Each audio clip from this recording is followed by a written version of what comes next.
আসসালামু আলাইকুম সবাইকে। আমি নতুন একটা ডিজাইন সেলাই শুরু করেছি, আপনারা দেখতে পাচ্ছেন।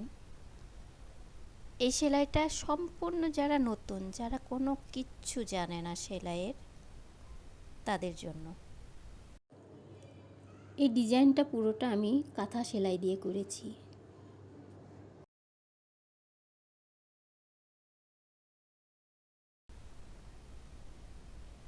রানি স্টিচ কম বেশি সবাই পারে, তারপরেও যারা নতুন অনেক সময় তাদের কাছে কিন্তু এই রানি স্টিচটা অনেক কঠিন মনে হয়।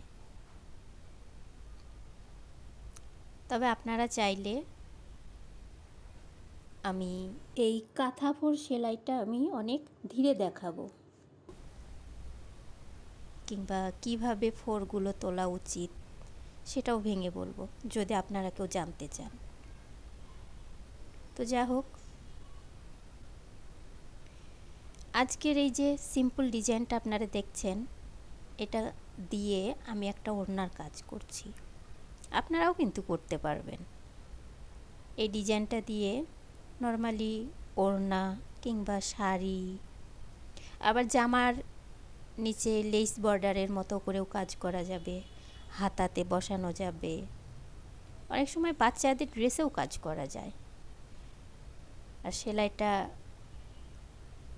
কতটা সুন্দর হয়েছে শেষ পর্যন্ত ভিডিওটি দেখতে থাকুন,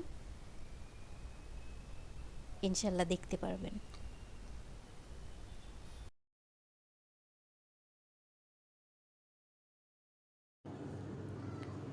তো আমার কিন্তু এক লাইন করে সেলাই দেওয়া হয়ে গেছে।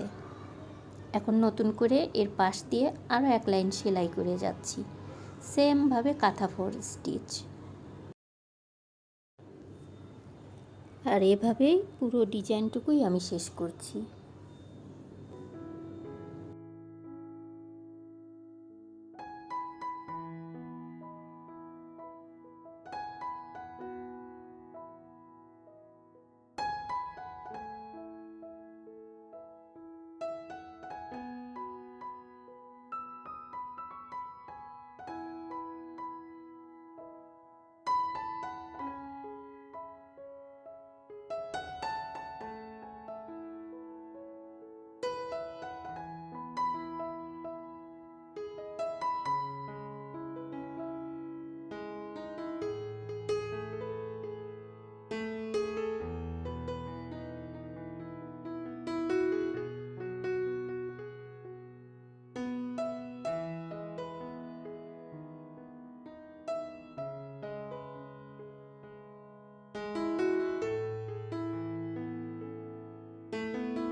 এইবার এই পাতার ডিজাইনটা সেলাই করছি। প্রথমে আগে আউটলাইনটা আমি করে নেব, কাঁথা ফোর দিয়েই পুরোটা করছি। তো আমি কিন্তু এখানে দুই রকমের শেড ব্যবহার করেছি, একটা ডিপ ব্লু কালার আর একটা দেখুন অনেকটা লাইট ব্লু কালার। আর এই দুইটা শেড কালার দেওয়ার কারণে কিন্তু দেখতে অনেক সুন্দর দেখাচ্ছে।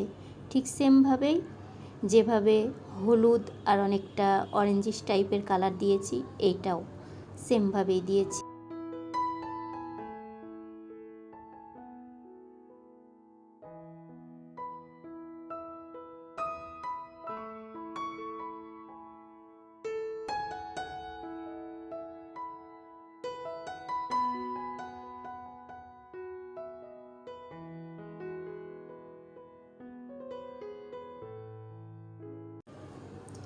দেখেন, শুধুমাত্র কাঁথা ফোর দিয়েও যে কত সুন্দর সুন্দর ডিজাইন করা যায়, এটা আসলে না করলে বোঝা যায় না। ডিজাইন সেটা যত সুন্দরই হোক না কেন, সেলাইটা যদি সুন্দরভাবে করা যায়, আর সেটা হোক সাধারণ একটা কাঁথা ফোর,